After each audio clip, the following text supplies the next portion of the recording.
I booked the massage like I always did. Same place, same therapist, same routine. It was my little escape from the stress of daily life. A brief moment where I didn't have to think about responsibilities, schedules, or the growing distance between me and my husband. He was a good man, reliable, but somewhere along the way we had lost the spark.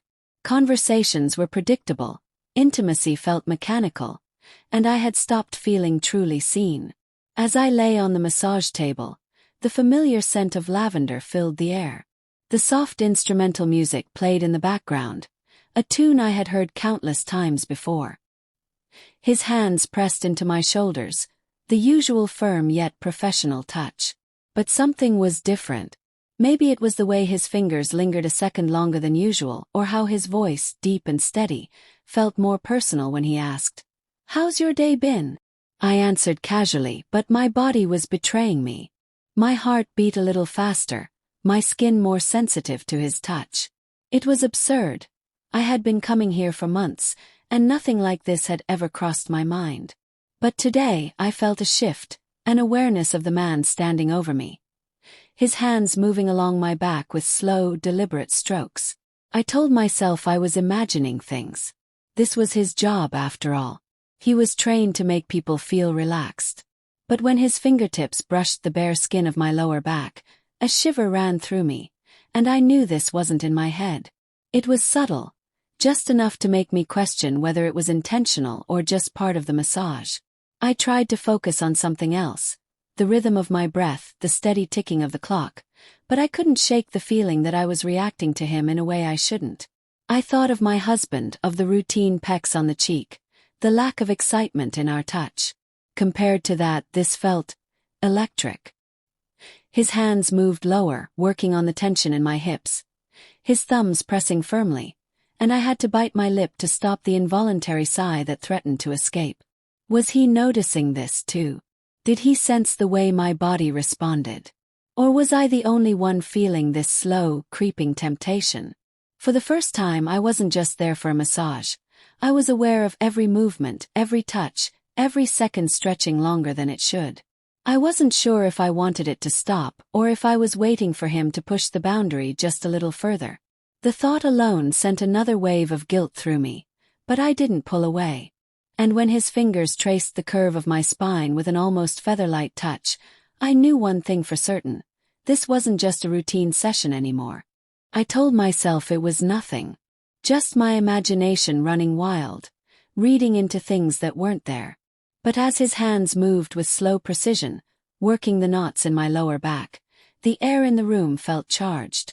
Every touch sent a ripple of awareness through me, a warmth that had nothing to do with the massage itself. His fingers pressed deeper, and I let out an exhale, trying to steady myself. "You're really tense today," he murmured, his voice quieter than usual. There was something in the way he said it, the way his hands slowed just a fraction, that made my stomach tighten. I wanted to respond, but the words stuck in my throat. I could feel the shift between us, subtle but undeniable. The pressure of his hands softened, lingering just a little longer in places that weren't meant to hold meaning, yet somehow did. His thumbs traced along the sides of my ribs, a place he'd never focused on before, and my breath caught. It was dangerous, this moment. A slow unraveling of the invisible boundary that had always existed between us. Neither of us acknowledged it, but it was there, pulsing beneath the surface. His touch became more deliberate, his fingertips grazing over my skin in a way that felt less like therapy and more like something else entirely. I should have said something, shifted away, done anything to break whatever this was turning into. But I didn't. I stayed still, my body betraying me with every small movement, every involuntary reaction. My skin prickled with heat when his hands moved lower, his fingers brushing the top of my thigh with a touch so light it could have been accidental. But it wasn't. For the first time, I turned my head slightly, just enough to glimpse him from the corner of my eye. His expression was unreadable, but his eyes lingered for a second too long. That was all it took. A silent acknowledgement that we were standing at the edge of something neither of us had planned for. He hesitated, his hands hovering for the briefest moment before pressing back into my skin, firmer this time. Silent question. Test. And I didn't stop him. The realization sent a rush of guilt through me, but it was drowned out by something stronger, something reckless. I had never let myself feel this kind of attention in so long. The weight of his hands, the way they moved with quiet confidence. It wasn't just about touch. It was about being noticed, being desired. I closed my eyes, pretending that if I didn't see what was happening, it wasn't real. But it was. It had already begun. I should have stopped it. I knew that. But as his hands moved with deliberate slowness, I didn't pull away. The air between us was thick with something unspoken, something that shouldn't be there. My skin burned where he touched, and when his fingers grazed the side of my waist, I felt my breath hitch. He leaned in slightly, his voice barely above a whisper. "Are you okay?"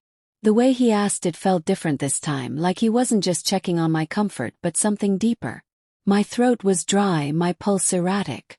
I nodded, but we both knew the answer was more complicated than that. His hands traced upward, not in a way that could be called inappropriate, but in a way that made my stomach tighten with anticipation. My body reacted before my mind could stop it, shifting just enough that my back arched slightly under his touch. It was small, barely noticeable, but it was enough. The hesitation between us was gone. His fingers moved with purpose now, trailing over my skin in a way that sent a shiver through me. When he leaned down, I could feel his breath against my shoulder, warm and steady. It would have been so easy to turn, to close the space between us. And then it happened. A touch that crossed the line. Not forceful, not demanding, just the soft press of his lips against my bare shoulder. It was fleeting, over in a second, but it left a mark deeper than anything before. My entire body tensed, not in rejection but in shock at how natural it felt. I should have said something, should have pulled away, but instead I stayed frozen in place. The room felt smaller, the walls closing in, the sound of my own breathing deafening. He didn't move, waiting, giving me the choice. And I made it. I turned just slightly, enough to meet his gaze, and that was all the permission he needed. His hand slid lower, fingers brushing against my wrist. His grip firm but not demanding. I knew in that instant that there was no turning back. When his lips found mine, it wasn't rushed. It wasn't desperate. It was slow, searching, like we were both testing just how far we were willing to go. The taste of him, the way his hand cupped the side of my face, sent a thrill through me that I hadn't felt in years. For a moment I let myself sink into it, let myself forget everything outside that room. But then, just as quickly as it began, reality slammed back into me. I pulled away, breathless, my heart pounding against my ribs. His eyes searched mine, waiting for my reaction, but I had no words. Because what had just happened wasn't a mistake. It was a choice. One I had made willingly. I dressed in silence, my hands unsteady as I pulled my clothes back into place. The air felt heavier now, the warmth of his touch still lingering on my skin. My heart hadn't slowed, pounding in a chaotic rhythm that matched the thoughts racing through my head. What had I done? He didn't speak, didn't try to stop me as I gathered myself. There was no need for words. We both knew what had just happened. The space between us felt different now, charged with something that couldn't be undone. I kept my eyes down, avoiding his gaze, afraid of what I might see if I looked too long.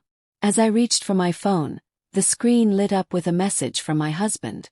Just a simple question about dinner plans, so normal, so mundane. My stomach twisted, a wave of guilt crashing over me so hard I had to steady myself against the counter. He had no idea. He never would. A part of me expected the therapist to say something, to acknowledge the shift, but he didn't. His voice was steady, professional as he murmured, "Take care." Just like that, it was over. No promises, no expectations. Just a moment that existed in that room and nowhere else. I nodded, turning toward the door, but my feet hesitated. I should feel regret, I told myself. I should feel disgust, shame, anything strong enough to make me certain this would never happen again. But as I reached for the handle, a different thought crept in. Would I come back? The answer should have been obvious. I had a life outside this place, a husband who trusted me, a marriage built on years of shared history. And yet, as I stepped into the hallway, the scent of lavender still clinging to my skin, I knew the truth. This wasn't over.